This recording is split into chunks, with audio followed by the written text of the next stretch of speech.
Hi everyone, welcome back to my channel. I hope তোমরা সবাই অনেক ভালো আছো এবং সুস্থ আছো। তো আজকের ব্লগটা আমি স্টার্ট করছি। কাতরা বৈষ্ণব দেবী মন্দির যেতে যেতে ক্যাপচার করতে পারবো, ঘোড়ায় বসে তো কিছুই ধরতে পারছি না। তো দেখতে থাকো, ভালো লাগলে লাইক কমেন্ট অ্যান্ড সাবস্ক্রাইব করে দিও। এই দেখো ইনিওর সারা রাত্রি ধরে আমাদের সাথে ঘোড়া করে হেঁটে হেঁটে সব করে যাচ্ছে, ঠিক আছে। আর চুটকি মানে এটা উঠে গেছে।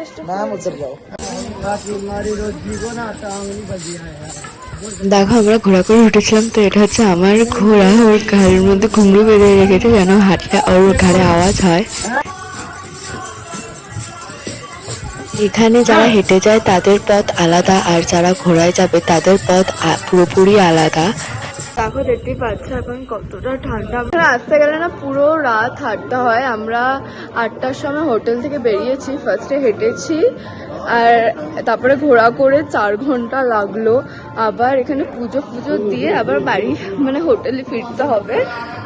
আমরা প্রথমে না হেঁটেই যাচ্ছিলাম, তারপরে দেখলাম আর পারছি না, তারপরে সবকটা ঘোড়া নিয়েছি। আর ঘোড়া আমাদের একটুখানি থামিয়ে দিয়েছে, মানে পুরো মন্দিরের সামনে তো আসতে পারে না, ঘোড়া থামিয়ে দিয়েছে। তো আমরা এখন একটু হেঁটে যাচ্ছি মন্দির। এখান থেকে 10 মিনিট মতন হেঁটে যেতে লাগবে। দেখো এত ছোট বাচ্চার কত এনার্জি, আমি সেটাই ভাবছি, আমারই আর এনার্জি নেই। দেখো এখান থেকে কিছুটা মন্দির দেখা যাচ্ছে, তাই তোমাদের দেখালাম। কারণ কি মন্দিরের ভেতরে তো আর ক্যামেরা নিয়ে যেতে দেয় না, ক্যামেরা ফোন আর লেদারের কোনো জিনিস অ্যালাউ নেই মন্দিরের ভেতরে। তাই একটা লকার নিতে হয়, ওর মধ্যে জুতো, ফোন, ওয়ালেট সব রেখে যেতে হয়। দেখো কতটা সুন্দর লাগছে, একটু অনেকটা জায়গা মিলে লাইটিং করে রেখেছে। তো আমরা এখন ওখানে যাব, তো তোমাদের যদি পারি তো একটুখানি শেয়ার করব আমি। আর ফাইনালি আমরা পৌঁছেই গেছি। আমরা হোটেল থেকে বেরিয়েছিলাম রাত্রি 8টা নাগাদ, আর এখন বাজে ভোর 3:30 মতন। আর দেখো মন্দিরের সাইডে সাইডে দোকান রেখেছে, মানে এগুলো পুজোর ডালা ঠালা কেনার জন্য। রাস্তা ভরে এই দোকান, খাবারের দোকানও আছে। এটা হচ্ছে মন্দিরে ঢুকতেই গেটটা। এবার দেখো কতটা সাজিয়েছে ফুল দিয়ে। এগুলো হয়তো 2-3 দিন বাদে বাদে চেঞ্জ করে, কারণ কি এখানে থেকে যায় ফুলগুলো। কারণ কি এখানে প্রচণ্ড ঠান্ডা, দেখবে ফুল ঠান্ডার দিনে শুকোয় না।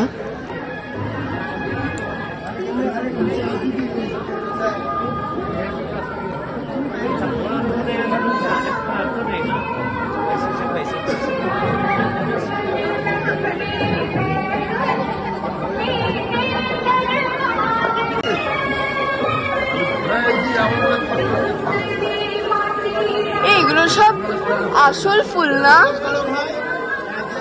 কত ফুল দিয়ে সাজায়।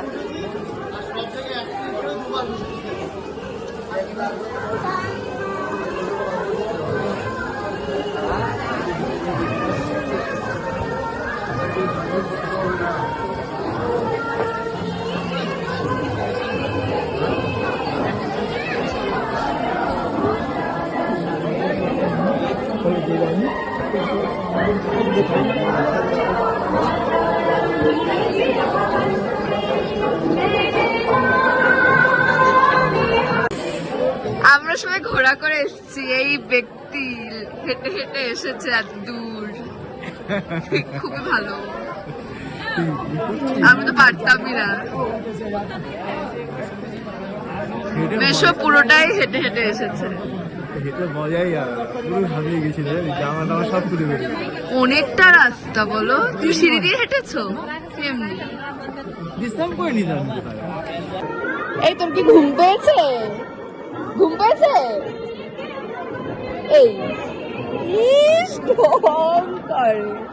দেখালে না? না গো, দেখো নোংরা জিনিস দেখাতে নেই, ঠাকুরের জায়গা তো। এটা লিজিট ব্লগ না, এটা লিজিট ব্লগ। পান খেয়ে খেয়ে ওখানে থুতু ফেলেছে। এটা হলো সুগার কোটেড ব্লগ। আর আমি তো তোমাদের ভেতরের মন্দির টন্দির কিছুই দেখাতে পারিনি, ওখানে কিছু অ্যালাউ ছিল না। আর দেখো এখন বাজে সকাল 4:30, মানে ভোরই বলতে পারো।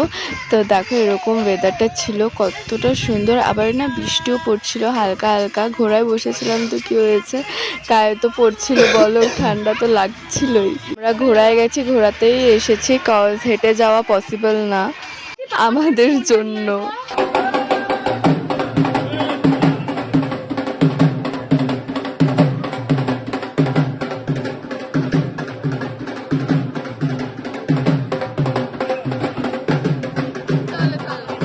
দেখো সাহারা যে মুখ চোখের কি অবস্থা হয়েছে। মন্দিরের ভেতর দিয়ে একটা টিপ দিয়েছিল, বরফ ফোঁটা, তো সবাইকেই দিয়েছিল, সবারই উঠে গেছে। তো আমরা অটো করে যাচ্ছি এখন হোটেলে গিয়ে খেতে একটু ঘুমিয়ে পড়বো। তো চলো আজকের ব্লগটা এটুখানি, ভালো লাগলে লাইক কমেন্ট অ্যান্ড সাবস্ক্রাইব করে দিও। দেখা হচ্ছে নেক্সট ব্লগ।